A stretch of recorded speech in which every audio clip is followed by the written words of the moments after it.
Indian navy இந்திய கடற்படையில் இந்த சிவிலியன் ஸ்டாஃப் அப்படின்னு சொல்லுவாங்க இல்லையா, group B and group C notification announce பண்ண போகிறாங்க. இப்போதைக்கு ஒரு ஷார்ட் நோட்டீஸ் ரிலீஸ் பண்ணியிருக்காங்க. அதாவது என்னென்ன போஸ்டிங், எந்தெந்த டிசிப்ளினில் வேக்கன்சி இருக்குது, கேட்டகிரி வைஸ் வேக்கன்சின்னு, என்ன சேலரி, இதுக்கான குவாலிஃபிகேஷன் செலெக்ஷன் ப்ராசஸ் மட்டும் இதில் இருக்காது. சரிங்களா?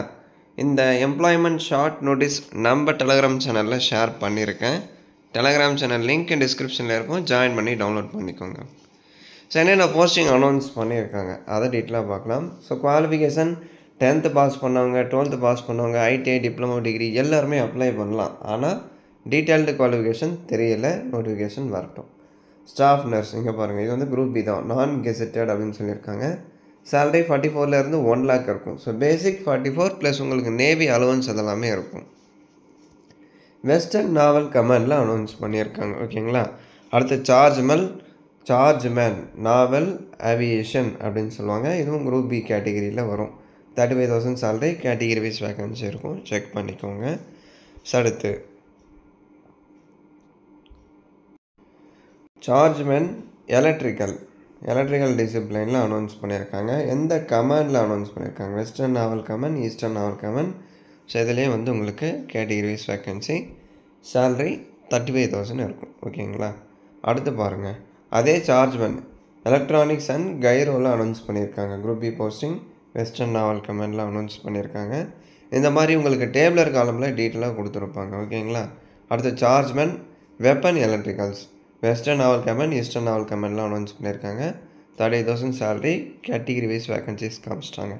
அடுத்து சார்ஜ்மேன் இன்ஸ்ட்ருமெண்ட், இதெல்லாம் அந்தந்த டிசிப்ளின். ஓகேங்களா? இந்த எலக்ட்ரிக்கல், மெக்கானிக்கல் அதெல்லாம் வருது இல்லையா, அந்த குறிப்பிட்ட டிசிப்ளினில் படித்தவங்க அப்ளை பண்ணலாம்.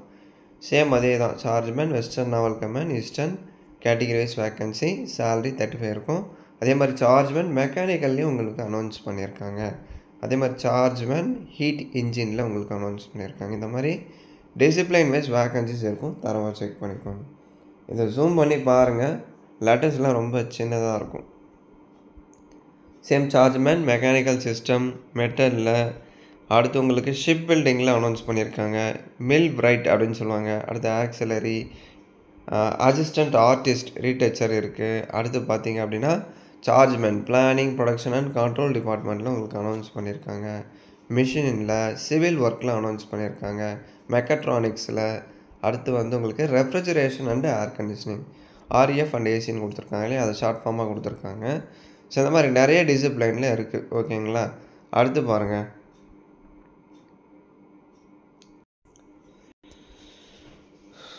Lady health visitor. அடுத்து உங்களுக்கு மல்டி டாஸ்கிங் ஸ்டாஃப், நான் இண்டஸ்ட்ரியல் டோபி அந்த கேட்டகிரி அனௌன்ஸ் பண்ணுறாங்க. ஸோ எம்டிஎஸ் ஆல்சோ உங்களுக்கு இருக்குது. எம்டிஎஸ்க்கு 10th படிச்சிருக்கீங்க அப்படின்னா அப்ளை பண்ணலாம். எம்டிஎஸில் பார்பர் அனௌன்ஸ் பண்ணியிருக்காங்க. அதே மாதிரி எம்டிஎஸில் மினிஸ்ட்ரியல்னு ஒரு கேட்டகிரி வரும். ஸோ இந்த மாதிரி நிறைய போஸ்டிங் இருக்குது ஃப்ரெண்ட்ஸ், நீங்கள் டீட்டெயிலாக செக் பண்ணிக்கோங்க. ஃபுல் நோட்டிஃபிகேஷன் வரட்டும், வரும்போது நான் உங்களுக்கு ஃபுல்லாக சொல்கிறேன். ஓகேங்களா? எம்டிஎஸ் நான் இண்டஸ்ட்ரியல் ட்ரெஸ்ஸரும் வந்து உங்களுக்கு அனௌன்ஸ் பண்ணியிருக்காங்க. ஸோ இப்போ இதில் பார்த்தீங்க அப்படின்னா என்னென்ன போஸ்டிங், ஓகேங்களா, அதுக்கு எவ்வளோ ஏஜ் இருக்கணும், அதுக்கான குவாலிஃபிகேஷன் என்ன, இதில் வந்து கொடுத்துருக்காங்க பாருங்கள். Assistant artist, retoucher, pharmacist, cameraman, store superintendent, fire engine driver, fireman, store keeper, civilian motor driver, tradesman, pest control worker, lady health visitor, MTS. So அதுக்கான ஏஜ் லிமிட் கொடுத்துட்டாங்க. அடுத்து லாஸ்ட்டாக உங்களுக்கு அதுக்கான qualification, chargeman electricals and gyro, அதுக்கு என்ன படிச்சிருக்கணும், degree in science with physics or chemistry படிச்சிருந்தால் அப்ளை பண்ணலாம். Or diploma in electronics and instrumentation, electrical and communication, electronics and telecommunication முடிச்சிருக்கீங்க அப்படின்னா நீங்கள் அப்ளை பண்ணலாம். அடுத்து chargeman instrument, same BSc physics or chemistry complete பண்ணியிருந்தாலும் ஓகே, இல்லை இந்த எலக்ட்ரானிக்ஸில் டிப்ளமோ முடிச்சிருந்தாலும் அப்ளை பண்ணலாம். சார்ஜ்மேன் மெக்கானிக்கல், அதே தான், BSc physics or chemistry R mathematics, இல்லை டிப்ளமோ மெக்கானிக்கல் முடிச்சிருந்தாலும் அப்ளை பண்ணலாம். இந்த 3த்துக்குமே. ஓகேங்களா? அதே மாதிரி சார்ஜ்மேன் மெட்டலுக்கு அனௌன்ஸ் பண்ணியிருக்காங்க. ஷிப் பில்டிங் எல்லாமே BSc physics or chemistry R diploma mechanical படிச்சிருக்கீங்க அப்படின்னா நீங்கள் அப்ளை பண்ணலாம். எக்ஸ்பீரியன்ஸ் தேவையில்லை. ஓகேங்களா? எல்லாமே அதே தான், அதே குவாலிஃபிகேஷன் தான் வந்து கொடுத்துருக்காங்க.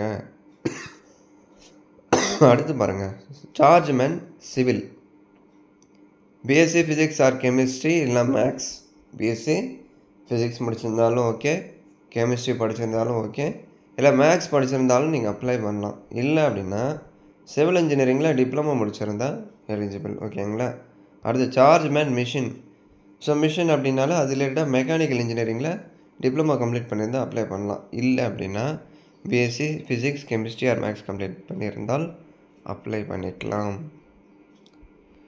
ஸோ இந்த மாதிரி குவாலிஃபிகேஷன்ஸ் இருக்குது, நீங்கள் டீட்டெயிலாக செக் பண்ணிக்கோங்க. மேற்கொண்டு உங்களுக்கு ஏதாச்சும் டவுட்ஸ் இருந்தால் கமெண்ட் செக்ஷனுக்கு கேளுங்க, நான் ரிப்ளை பண்ணுறேன். ஓகேங்களா. இந்த வீடியோ நிறைய பேருக்கு ஷேர் பண்ணுங்கள், பிடிச்சிருந்தா ஒரு லைக் கொடுத்து கமெண்ட் பண்ணுங்கள், மறக்காமல் சப்ஸ்கிரைப் பண்ணிடுங்க. இதில் செலெக்ஷன் ப்ராசஸ் கொடுத்துருக்காங்களா அப்படின்னா கொடுத்துருக்காங்க, பட் இன்னும் டீட்டெயிலாக எலாபரேட் பண்ணலை. ஓகேங்களா. ஒர்க் நேச்சர் காமிச்சிருப்பாங்க. லேடி ஹெல்த் விசிட்டர்னால் என்ன, எம்டிஎஸ்னால் என்ன, அவங்களுக்கு என்னென்ன ஒர்க் இருக்கும், ஸ்டோர் கீப்பர்னால் என்ன, ஃபயர்மேன்னா என்ன, அவங்களுக்கு என்னென்ன ஒர்க் இருக்கும், அதெல்லாம் வந்து தெளிவாக காமிச்சிருப்பாங்க. நீங்கள் செக் பண்ணிக்கோங்க. இதில் ஏஜ் ரிலாக்ஸேஷன் இருக்குது. ஏஜ் பாராயிட்டா எஸ்சி எஸ்டி ஓபிசிக்கு ஆஸ் யூஷுவல் ரிலாக்ஸேஷன் கொடுத்துருக்காங்க. அதை யூஸ் பண்ணி நீங்கள் அப்ளை பண்ணிக்கலாம். ஸோ ஒரு போஸ்டிங்கோட ஜாப் நேச்சர் வந்து தரவை காமிச்சிருக்காங்க. எக்ஸாமினேஷன் ஃபீ இருக்குது ஃப்ரெண்ட்ஸ், 295 எக்ஸாமினேஷன் ஃபீ வந்து நீங்கள் பே பண்ணுற மாதிரி இருக்கும். எஸ்சி எஸ்டி எக்ஸர்விஸ்மேனாக இருக்கீங்க அப்படின்னா எக்ஸாம் ஃபீஸ் இல்லை, நீங்கள் ஃப்ரீயாகவே வந்து அப்ளை பண்ணிக்கலாம். ஃபீஸ் ஒன்ஸ் பே பண்ணிவிட்டால் ரீஃபண்ட் பண்ண மாட்டாங்க. அடுத்து செலெக்ஷன் எப்படி இருக்கும் அப்படின்னா கட்டாயம் உங்களுக்கு எக்ஸாமினேஷன் இருக்கும். அப்ளிகேஷனை ஷார்ட்லிஸ்ட் பண்ணுறாங்க. அடுத்தவங்களுக்கு எக்ஸாமினேஷன் கண்டக்ட் பண்ணுறாங்க. ஆன்லைன் சிவிடி கண்டக்ட் பண்ணுறாங்க. ஸோ இங்கிலீஷ் அண்ட் ஹிந்தியில் இருக்கும். இங்கிலீஷில் அட்டன் பண்ணிக்கலாம். மல்டிபிள் சாய்ஸ் தான். General intelligence, awareness, apti, English, language. 100 question 100 mark. So 90 நிமிஷம். ஓகேங்களா. 1.5 மணி நேரம் எக்ஸாம் வந்து கண்டக்ட் பண்ணுறாங்க.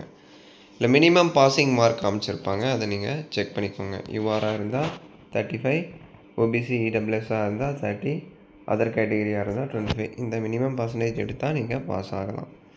ஸோ இப்போ அதுக்கான சிலபஸ் பார்த்து எக்ஸாமினேஷன் அப்படின்னு சொல்லிட்டு general intelligence, awareness, apti, English language, அதுக்கான டீட்டெயில்டு சிலபஸ் போஸ்டிங் வைஸ் இருக்கும்.